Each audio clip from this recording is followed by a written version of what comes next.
A very good morning, student. After some days, today we will read the second poem of our book, Fire and Ice. Okay, student. आज की हमारी poem है fire and ice. Fire means अग्नि and ice means बर्फ.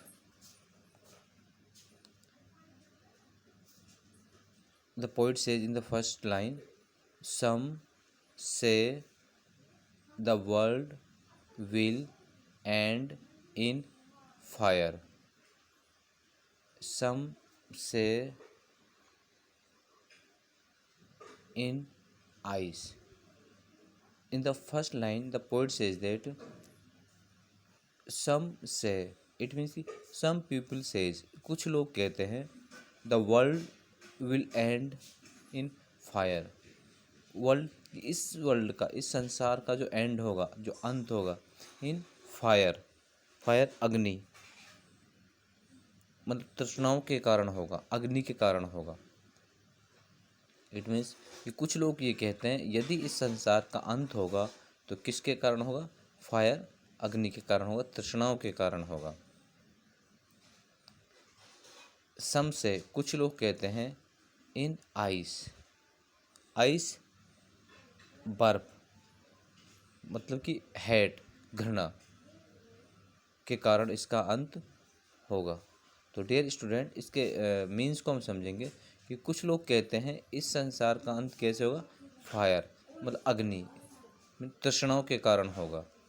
जबकि कुछ लोग ये कहते हैं इस संसार का यदि अंत होगा तो आइस मतलब बर्फ.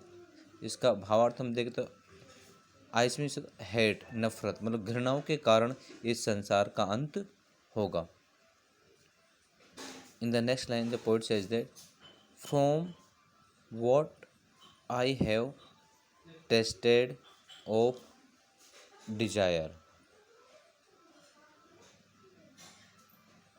पोइट कहता है वोट आई हैव टेस्टेड, मतलब टेस्ट जिसके स्वाद को मैंने चख लिया है. तो पोइट कहता है कि from what I have tasted of desire. Desire तृष्णा. From what I have tasted of desire. In the next line the poet says that कि मैंने तृष्णाओं का जो स्वाद है वो चखा है. इट मीन्स कि उसके बारे में जो पोइट है वो जानता है. In the next line, poet says that I hold with those who favor fire. Next line में पोइट कहता है आई होल्ड विद दोज, कि मैं उन लोगों का भी साथ देता हूँ. क्या? उन लोगों की बात को भी एक्सेप्ट करता हूँ, समर्थन करता हूँ.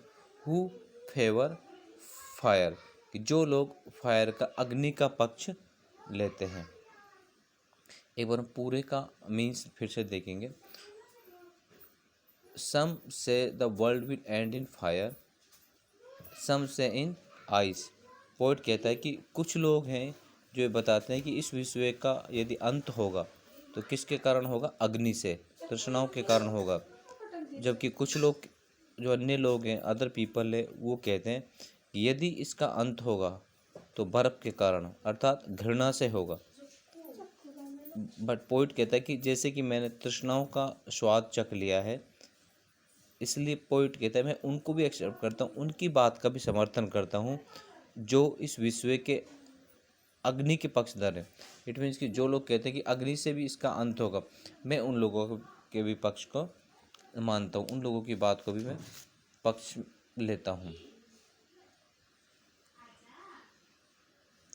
In the next stanza the poet says that but if it had to perish twice. Perish means होता है स्टूडेंट डिस्ट्रक्शन, नष्ट होना. I think I know enough of hate. Poet कहता है if it had to perish twice, यदि इस संसार का को दो बार नष्ट होना पड़े, अर्थात अगर इस वर्ल्ड को दो बार अगर ये नष्ट हो, डिस्ट्रक्शन इसका हो, तो आई थिंक मैं सोचता हूँ, आई नो मैं जानता हूँ, एनअप ऑफ हेट, हेट नफरत, घृणा के बारे में मैं अच्छी तरह से पर्याप्त रूप से मैं जानता हूँ।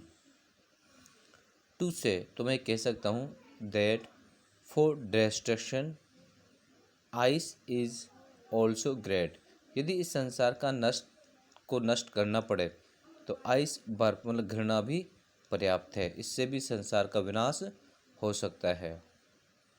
एंड वुड सफिस, जो कि इसके लिए पर्याप्त है। एक बार फिर से हम देखेंगे, but if it had to perish twice I think I know enough of hate. Next stanza में पोइट कहता है कि यदि इस संसार को दो बार नष्ट होना पड़े, मीन्स अगर दो बार हमारा डिस्ट्रक्शन हो इस संसार का, तो पोइट कहता है मैं सोचता हूँ कि मैं हेट को मतलब घृणा को पर्याप्त रूप से जानता हूँ, अच्छे से जानता हूँ। इसलिए पोइट ये कहता है कि मैं कह सकता हूँ कि इस डिस्ट्रक्शन के लिए, इस विनाश के लिए जो बर्फ़ है, आइस है, वो भी महत्वपूर्ण है और इस संसार के नष्ट के लिए पर्याप्त रहेगी। So student, at the last of the poem we can say that अगर इस वर्ल्ड में, इस विश्व में आइस बर्फ़ की तरह घृणा भी पर्याप्त है, हेट भी पर्याप्त है, इसमें भी विश्व का अंत हो सकता है। थैंक यू स्टूडेंट, आज की पोएम में हम इतना ही पढ़ेंगे।